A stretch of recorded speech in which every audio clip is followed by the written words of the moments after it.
देवियों और सज्जनों, मैं अब निवेदन करता हूं भारत के रक्षा मंत्री माननीय श्री राजनाथ सिंह जी से। श्रीमान कृपया सभा को संबोधित करें।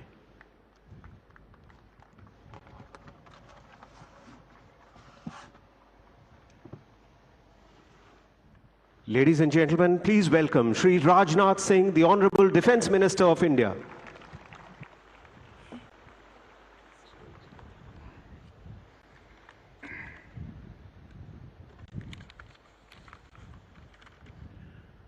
भारत के यशस्वी प्रधानमंत्री आदरणीय नरेंद्र मोदी जी, गवर्नर महाराष्ट्र आदरणीय रमेश बैस जी, महाराष्ट्र के मुख्यमंत्री Shriman Eknath ji Shinde, government of India के minister Shri Narayan Rane, deputy chief minister Maharashtra Shri Devendra Fadnavis, deputy chief minister Maharashtra Shri Ajit ji Pawar, chairperson Maharashtra legislative council Shrimati Neelam Gorhe, Maharashtra सरकार के सभी सम्मानित मंत्रीगण, Shri Vinayak Raut member of parliament, general Anil Chauhan chief of defence staff, admiral R Harikumar chief of naval staff, अन्य अतिथिगण, मीडिया के मित्रों, देवियों व सज्जनों, सर्वप्रथम मैं माननीय प्रधानमंत्री जी का इस महत्वपूर्ण आयोजन में हार्दिक स्वागत करता हूं और इस कार्यक्रम में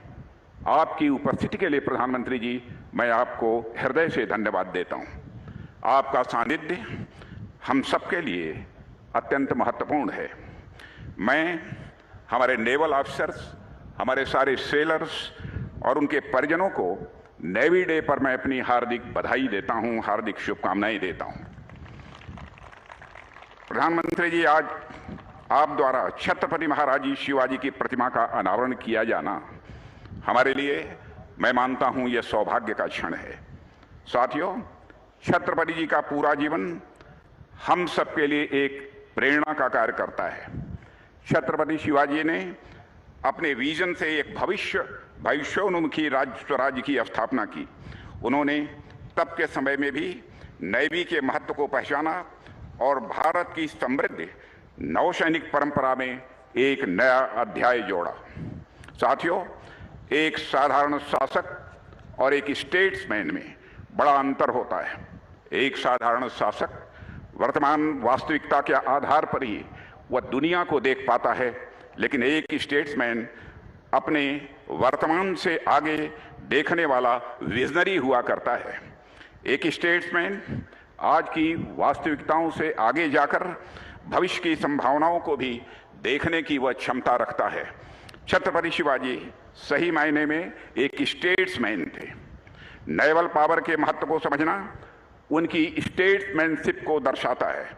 कॉलोनियल मेंटलिटी से बाहर निकलने के प्रधानमंत्री जी के आह्वान पर नेवी द्वारा अपनाया गया नया इनशाइन छत्रपति शिवाजी महाराज की ग्लोरियस लिगेसी से इंस्पायर्ड है। साथियों, आज हम सभी नेवी डे के शुभ अवसर पर यहाँ एकत्र हुए हैं। किसी भी मेजर ग्लोबल पावर के लिए एक सशक्त नेवी का होना यह अत्यंत आवश्यक है। अनेक स्ट्रेटेजिक एक्सपर्ट्स का यह मानना है कि इंटरनेशनल लेवल पर सभी आर्म फोर्सेस में नेवी पावर प्रोजेक्शन का एक सबसे अच्छा और सशक्त माध्यम है। अतः स्वराज्य को सशक्त करने के लिए एक लीडर के द्वारा नेवल कैपेबिलिटीज को अपग्रेड करना और उन्हें आवश्यक रिसोर्सेज प्रोवाइड करना यह दिखाता है कि वह लीडर वास्तव में एक विजनरी स्टेट्समैन है। साथियों, अब यदि आप यह सोच रहे हो कि मैं छत्रपति महाराज शिवाजी की बात कर रहा हूं या हमारे प्रधानमंत्री मोदी जी की बात कर रहा हूं, तो मैं कहना चाहूंगा कि दोनों ही विचार अपने में बिल्कुल सही हैं। छत्रपति शिवाजी महाराज हों या उनके द्वारा प्रशस्त किए गए मार्ग पर आगे बढ़ रहे हमारे भारत के प्रधानमंत्री मोदी जी हों, दोनों में नेवी पर ध्यान देकर अपने राष्ट्र और समाज को सुरक्षित रखने का महनीय प्रयास देखा जा सकता है। साथियों, महज एक दशक पहले तक ऐसा माना जाता था कि देश जो भी थ्रेट फेस कर रहा है वह सिर्फ लैंड बेस्ड है और नेवी का उतना महत्व नहीं समझा जाता था। लेकिन प्रधानमंत्री जी जब आए तो उन्होंने इस सीमित सोच और पुअर असेसमेंट से कहीं ऊपर उठकर आर्मी और एयरफोर्स के साथ साथ नेवी पर भी विशेष रूप से उन्होंने फोकस किया। आज भारतीय नौसेना स्वदेशीकरण की ओर पहले की अपेक्षा तेजी से आगे बढ़ रही है। कुछ ही महीने पहले माननीय प्रधानमंत्री जी ने देश का पहला indigenous aircraft carrier INS Vikrant भी राष्ट्र को समर्पित किया।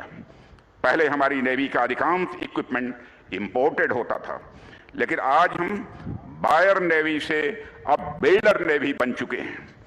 आज हम भारतीय नौसेना को कोस्टल नेवी से ब्लू वाटर नेवी बना रहे हैं। नेवी का यह ट्रांसफॉर्मेशन सही मायने में प्रधानमंत्री जी की विजनरी लीडरशिप को दर्शाता है।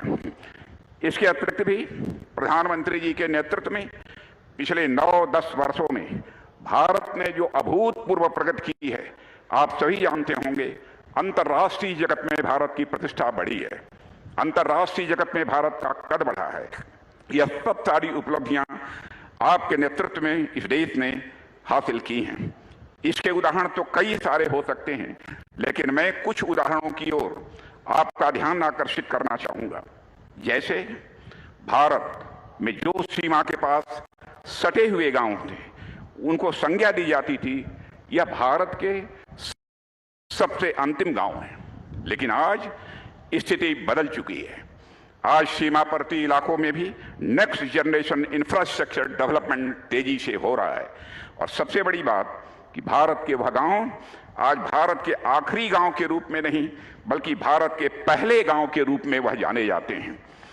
साथियों, इसी प्रकार पास्ट में लंबे समय तक महिलाओं को सुरक्षित कैसे रखा जाए, मात्र इस पर विचार किया जाता रहा है, पर आज महिलाएं देश को कैसे सुरक्षित रख सकती हैं, इस पर विचार किया जा रहा है और कदम आगे बढ़ाए जा रहे हैं।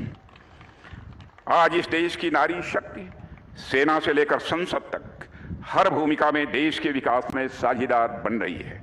इसी प्रकार के अनेक उदाहरण दिए जा सकते हैं जो राष्ट्र के चहुमुखी विकास में माननीय प्रधानमंत्री जी की दूरदर्शिता को दिखाते हैं। मैं एक बार फिर से माननीय प्रधानमंत्री जी का आभार प्रकट करता हूं कि आपने अपने व्यस्त दिनचर्या में से बहुमूल्य समय हम सबके उत्साहवर्धन के लिए निकाला। आपकी उपस्थिति निश्चित रूप से नेवी के हमारे सेलर्स में एक नई उमंग और उत्साह भरने का काम करेगी, ऐसा मेरा पक्का विश्वास है। इन्हीं शब्दों के साथ पुनः इस नेवी डे के अवसर पर आप सभी को हार्दिक शुभकामनाएं देते हुए अपना मैं निवेदन समाप्त करता हूं। आप सबको बहुत बहुत धन्यवाद।